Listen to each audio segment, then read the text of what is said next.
Bonjour.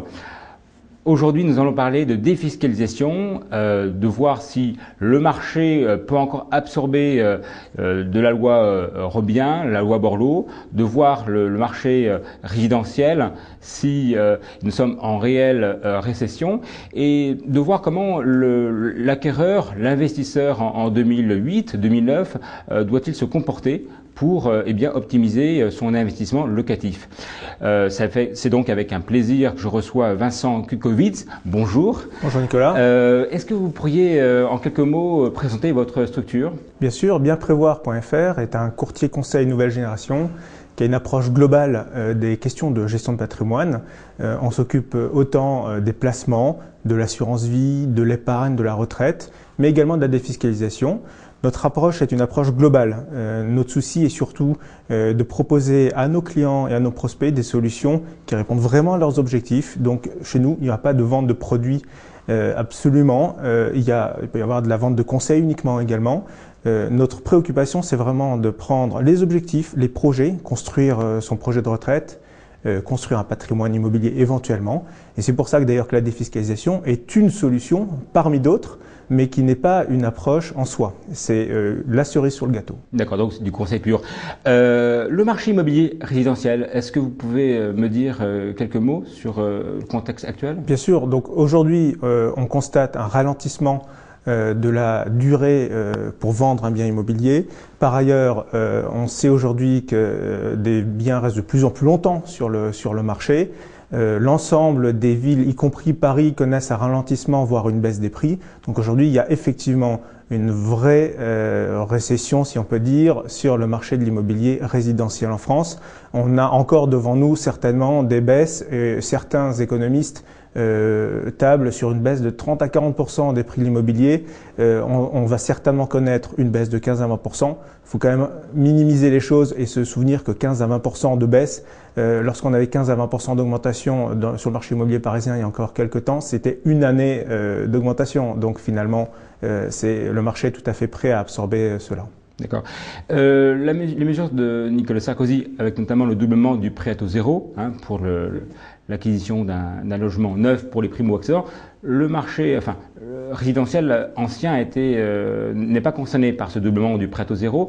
Qu'est-ce que vous pouvez me dire brièvement? Est-ce que c'est une bonne mesure ou il aurait dû penser également au marché Les agents immobiliers, effectivement, font pas de figure au regard du fait que Nicolas Sarkozy ne les a pas soutenus à travers le prêt à taux zéro, qui s'adresse uniquement au logement neuf. Donc effectivement, il va y avoir, au-delà, il y a d'autres soucis d'ailleurs qui vont arriver sur le marché de l'immobilier ancien. Donc ça, c'est le premier point. Le prêt à taux zéro ne couvrira pas les logements anciens, mais par ailleurs, le logement ancien va aussi connaître d'autres problématiques dans les mois et les années à venir, puisqu'il va falloir se mettre à niveau de la réglementation en termes de dépenses d'énergie, et certainement que le logement ancien va devoir être traité dans les mois à venir, parce que sinon on va connaître un ralentissement de ce côté-là, et tout laisse à supposer que des mesures seront prises dans ce sens-là. Alors justement, pour revenir sur le marché de la défiscalisation, le marché de l'investissement locatif, on a souvent trop construit dans certaines villes en France où il y a un excès d'offres par rapport à la demande potentielle.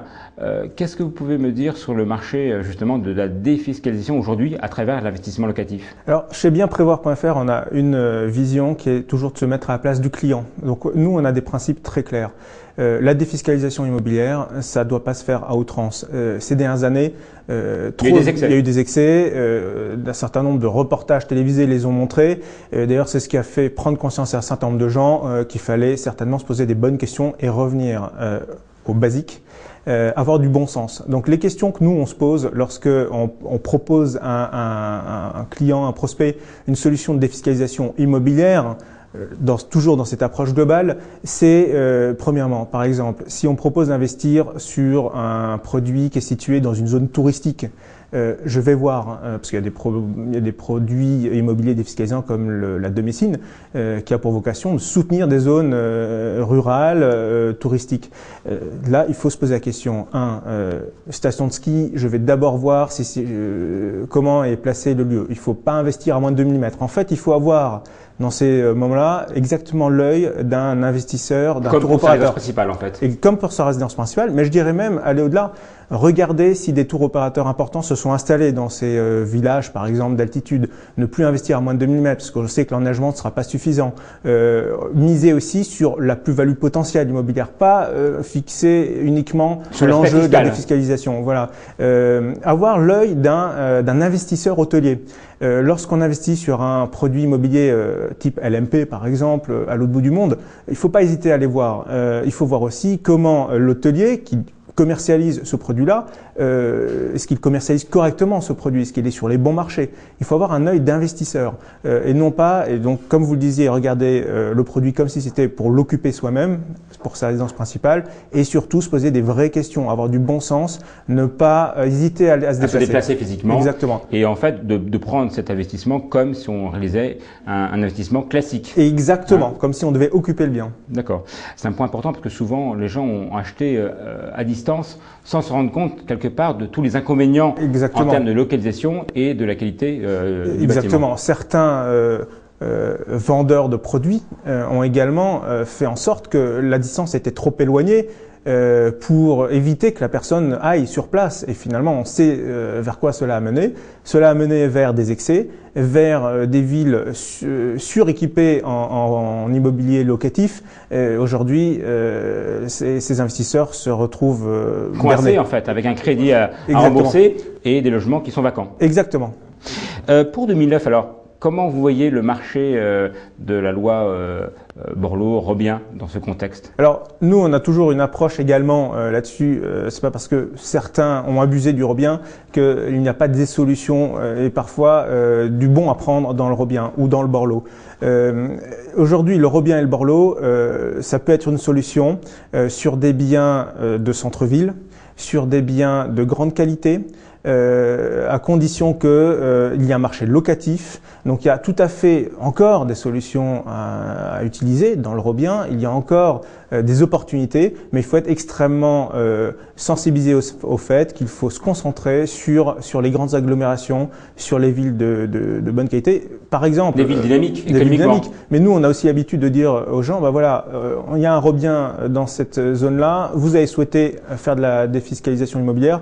Nous, ce qu'on a regardé, par exemple, c'est la carte scolaire, la qualité de la carte scolaire dans la ville ou dans le périmètre. C'est extrêmement important. Là aussi, si vous investissez dans une zone complètement vide, où il y a très peu de solutions de transport, très peu d'écoles de qualité, vous avez de bonnes chances d'avoir du mal à louer votre bien par la suite. Et vous savez que, par exemple, sur le bien, il faut le vendre dans la première année. Si le logement reste vide pendant un an, vous retrouvez à devoir trouver une solution, expliquer au fisc pourquoi ça n'a pas été loué, etc. Donc, autant d'inconvénients raison pour laquelle il faut prendre son temps et ne pas hésiter à se déplacer. Exactement. Et se faire bien conseiller. Concernant la pierre papier, je crois que vous êtes un peu spécialisé dans le démembrement, notamment pour l'achat de parts de SCPI. Qu'est-ce que vous pourriez me dire? Nous, sur la pierre papier, là aussi, on a une approche, une fois de plus, très qualitative. Ce qu'on considère aujourd'hui, c'est qu'il est urgent d'attendre sur la pierre papier classique. Ce qui est important par contre, c'est d'avoir en tête qu'il y a des niches, comme sur tous les marchés, ce que je disais tout à l'heure sur le Robien, il y a certains produits de Robien qui valent la peine, notamment par exemple le Robien ancien, on l'a pas évoqué. Mais par ailleurs, sur la pierre papier, aujourd'hui on considère que les niches sont les pierres papier qui misent sur les bureaux parisiens.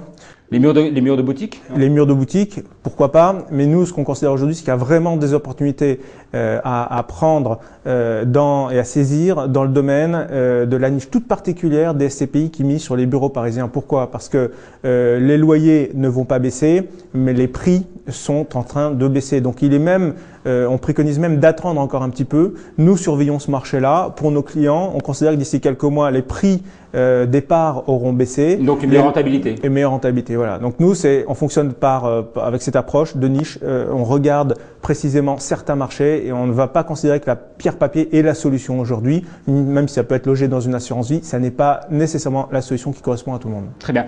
Vincent Kukovics, merci d'être venu sur Ismosphère. Merci Nicolas. Merci pour ces conseils extrêmement pertinents et judicieux qui vont permettre aux futurs investisseurs de prendre le temps de visiter et de s'entourer de conseils optimaux et surtout objectifs. Je vous retrouve à très bientôt sur Imosphère pour une prochaine actualité liée à l'immobilier.